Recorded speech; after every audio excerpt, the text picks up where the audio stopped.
Halo, Assalamualaikum warahmatullahi wabarakatuh. Apa kabar kawan-kawan mahasiswa sekalian? Ketemu lagi dengan saya, Rahmat Petuguran, dari jurusan Bahasa dan Sastra Indonesia, Universitas Negeri Semarang. Kita ketemu lagi nih di perkuliahan sosiolinguistik ya. Tahap demi tahap, topik demi topik sudah kita bahas hingga kita sudah sampai ke pertemuan atau topik ke-6 dalam perkuliahan sosiolinguistik hari ini ya. Nah, teman-teman, pada pertemuan ke-6 ini saya akan mengajak Anda untuk mendiskusikan satu topik yang tidak kalah menarik dengan topik-topik sebelumnya. Hari ini kita akan berdiskusi tentang fungsi bahasa. Apaan sih fungsi bahasa, kok perlu dipelajari? Kan udah jelas, fungsi bahasa itu ya sebagai alat komunikasi. Betul, kalau teman-teman menganggap bahwa fungsi bahasa itu sebagai alat komunikasi, nggak salah.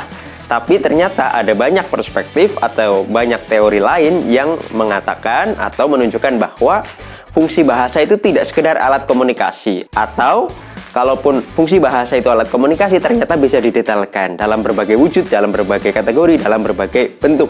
Nah, itu yang akan kita pelajari hari ini, sehingga kita bisa mendapatkan pemahaman yang lebih utuh, lebih komprehensif tentang fungsi bahasa di masyarakat. Kita akan pelajari itu bersama-sama. Nah, teman-teman sekalian, dulu saya pernah menyajikan hipotesis dari saya pribadi ya, bahwa bahasa itu memiliki 3 fungsi utama. Yang pertama adalah fungsi komunikatif, yang kedua fungsi ideologis, yang ketiga fungsi kultural ya. Dalam kapasitasnya, dalam fungsi komunikatif, saya berpendapat bahwa bahasa itu fungsi utamanya adalah untuk bertukar pesan, untuk bertukar informasi, bertukar perasaan, bertukar pemikiran antara satu orang dengan orang lainnya ya. Dalam kapasitas satu orang sebagai komunikator dan lainnya sebagai komunikan gitu ya, sebagai penutur dan mitra tutur. Itu fungsi bahasa sebagai alat komunikasi. Tenang no pikirmu. Kowe kudu sabar. Percaya wae karo aku. Yang kedua, saya juga menyampaikan bahwa bahasa itu memiliki fungsi ideologis.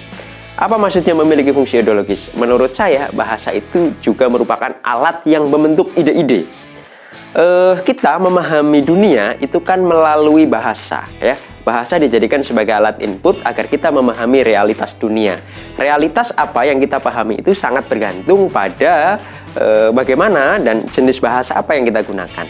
Nah, ini terutama berkaitan dengan relativitas bahasa ya, hipotesisnya Sapir-Whorf ya. Wah, kayaknya tinggal aku nih. Aku aja deh nyaman. Ah, beli saja.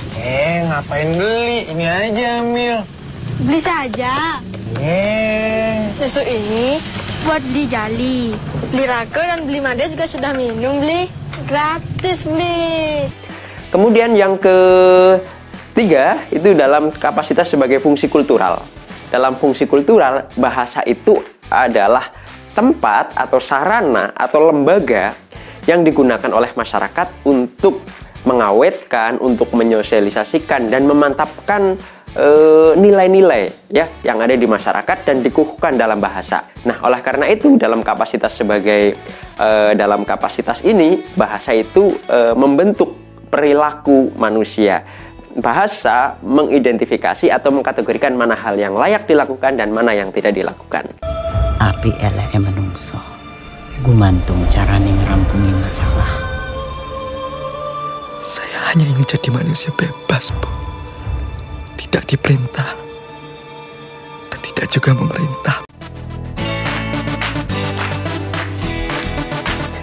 Nah, hari ini supaya pemahaman kita tentang fungsi bahasa menjadi semakin lengkap, kita akan mempelajari fungsi bahasa menurut 2 linguis yang sangat terkenal.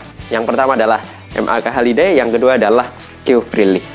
Apa fungsi bahasa menurut 2 tokoh ini? Kita akan pelajari satu persatu.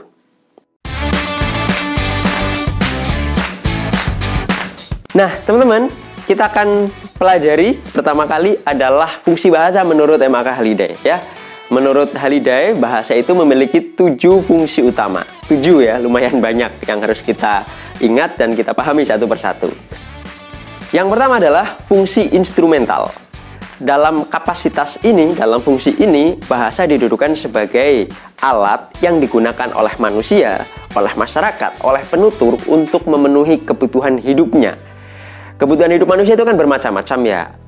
Ada kebutuhan yang sifatnya biologis, ada kebutuhan yang sifatnya sosial, ada kebutuhan yang sifatnya spiritual, kultural, dan sebagainya. Dalam kapasitas ini, teman-teman sekalian, bahasa digunakan manusia itu untuk memenuhi kebutuhan hidupnya.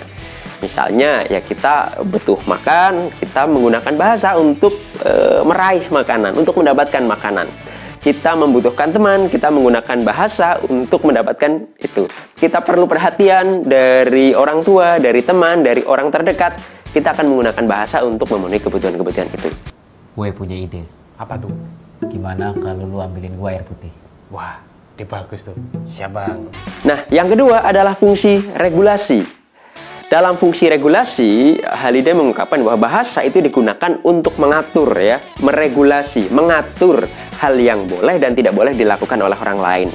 Misalnya dalam kapasitas saya sebagai seorang ayah, sebagai seorang kakak misalnya, saya mengatur anak saya mengatur adik saya, mana yang boleh dan tidak boleh dilakukan ya.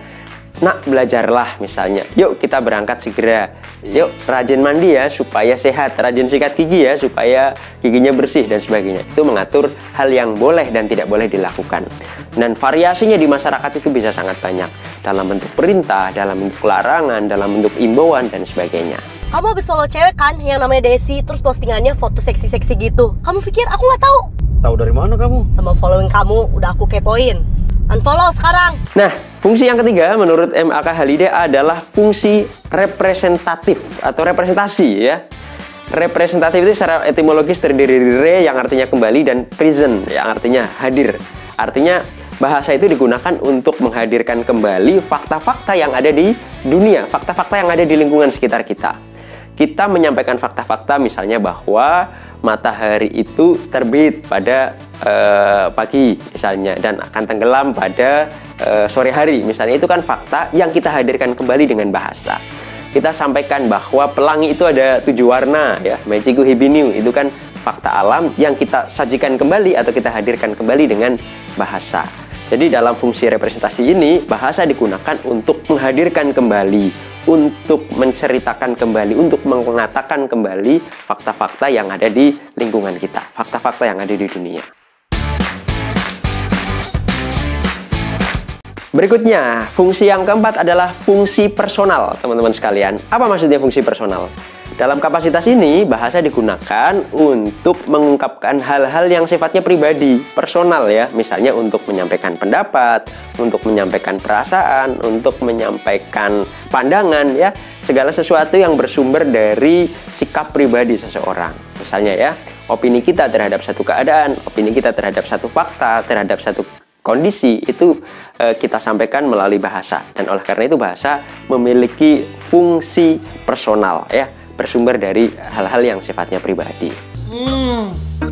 Enaknya tuh segitunya guys. Kita tuh udah sampai gak paham lagi. Rasanya tuh pengen meninggal. Nah, berikutnya fungsi kelima menurut M.A.K. Halide adalah fungsi interaksional ya. Dalam fungsi interaksional ini, bahasa didudukan sebagai alat untuk membangun hubungan manusia satu dengan manusia yang lain. Hubungan antara satu orang dengan orang yang lain. Hubungan itu bisa bersifat hubungan jangka pendek, misalnya ketika kita bertegur sapa dengan orang di jalan. Hubungan jangka menengah atau jangka panjang ketika kita mengakrabi seseorang atau menjaga hubungan baik dengan orang-orang yang kita cintai. Ya, itu dalam kapasitas fungsi interaksional. Misalnya kita menyapa orang di jalanan, "Hai, apa kabar?" misalnya. Itu juga menurut saya bagian dari fungsi interaksional. Karena dari awal dua orang tidak saling terhubung, ketika kita menyampaikan sapaan, "Halo, apa kabar?" misalnya ya, dua orang itu akan menjadi terhubung. "Gimana kabarmu, sehat ya?" dan sebagainya. Itu hubungan, itu fungsi bahasa dalam fungsi interaksional. Yang keenam adalah fungsi heuristik. Apa maksudnya fungsi heuristik? Bahasa digunakan untuk membangun pengetahuan kita tentang dunia. Untuk mengetahui apa sih sebenarnya realitas dunia dan bagaimana problematikanya. Misalnya ya, kita ingin tahu kenapa ya hujan bisa membuat tanaman tumbuh menjadi lebih subur. Kenapa ya oksigen bisa menyuplai kehidupan manusia dan makhluk hidup lainnya. kenapa ya orang kalau dipuji kok menjadi bahagia? Nah, itu semua adalah ungkapan-ungkapan berbahasa yang digunakan manusia untuk mengetahui realitas dunia dan berbagai problematikanya. Sehingga ketika pertanyaan-pertanyaan itu dijawab, manusia akan memiliki atau terus-menerus dapat membangun pengetahuannya yang menjadi lebih baik. Excuse me, sir. Yes. But what would happen if, for some reason, we ignore somebody unlocked 100% of the cerebral capacity? 100%? Yes. Nah, fungsi ketujuh menurut M.A.K. Halide adalah fungsi imajinatif ya. Dalam fungsi ini teman-teman sekalian, bahasa itu digunakan untuk menciptakan realitas imajiner. Misalnya ketika kita membayangkan dan menceritakan sesuatu yang nggak benar-benar terjadi. Ketika kita menulis novel misalnya, ketika kita menulis cerpen, ketika kita menulis puisi, membuat anekdot dan sebagainya ya. Itu semua kan hal-hal yang sebenarnya tidak terjadi, tetapi kita bisa rumuskan seolah dengan bahasa ya, bahwa seolah-olah itu adalah semua itu seperti sesuatu yang benar-benar terjadi. Berarti kita sedang menciptakan realitas imajiner dengan menggunakan bahasa. Pada zaman dahulu kala, di masa bumi belumlah ramai dan berlangit biru, hiduplah sekelompok manusia di sebuah negeri bernama Tanah Surga. Nah, itu dia 7 fungsi bahasa menurut pendapat M.A.K. Halide yang bercorak fungsional. Baik teman-teman, kita lanjutkan ke tokoh kedua yang pemikirannya layak kita pelajari untuk memahami fungsi bahasa di masyarakat.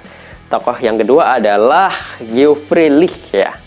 Tokoh ini saya kira juga salah satu tokoh linguis yang sangat terkenal, yang pemikirannya banyak mempengaruhi atau mewarnai perkembangan ilmu bahasa di dunia ya, bukan hanya di satu negara atau dua negara ya. Geoffrey Leach sendiri adalah seorang pemerhati atau seorang linguis yang punya perhatian terhadap ilmu pragmatik dan semantik antara lainnya di luar ilmu-ilmu yang lain. Nah, teman-teman, menurut Geoffrey Leach, bahasa itu memiliki 5 fungsi utama. Yang pertama, menurut Geoffrey Leach adalah fungsi informasional. Dalam fungsi informasional itu, bahasa didudukan sebagai piranti atau alat yang digunakan manusia untuk bertukar informasi antara manusia satu dengan manusia yang lain, antara penutur satu dengan penutur yang lain. Kalau menurut istilahnya M.A.K. Halide di depan tadi, fungsi informasional ini sama atau hampir mirip lah dengan fungsi representatif.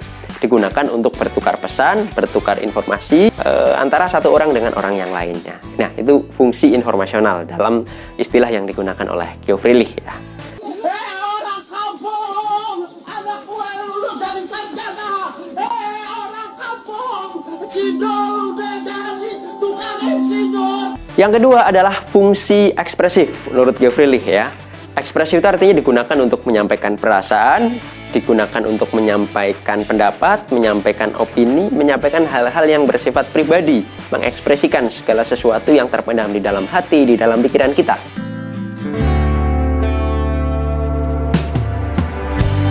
Kau cantik hari ini,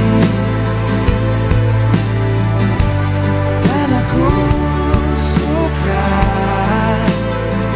Nah, karena itulah fungsi ekspresif dalam versinya Geoffrey Leach ini mirip dengan fungsi personalnya M.A.K. Halide di depan tadi ya, yaitu bahasa berfungsi mengekspresikan atau mengungkapkan hal-hal yang bersifat pribadi, baik perasaan, pemikiran, penilaian, pandangan, pendapat, dan sebagainya ya. Itu fungsi ekspresif. Yang ketiga adalah fungsi direktif ya. Dalam fungsi direktif, bahasa digunakan untuk mengatur orang lain apa yang harus dilakukan dan tidak boleh dilakukan. Mengatur, memberikan petunjuk, memberikan perintah, memberikan larangan kepada orang lain tentang apa yang sebaiknya dilakukan dan tidak boleh dilakukan. Nah, dengan melihat pengertian itu, fungsi direktif versinya Geoffrey Leach ini mirip dengan fungsi regulasi yang disampaikan oleh M.A.K. Halide di depan. Mirip ya, tetapi barangkali tidak sama persis. Karena biasanya beda konsep itu tetap saja memiliki perbedaan pengertian atau perbedaan definisi karena lahir dari latar belakang ilmuwan yang berbeda.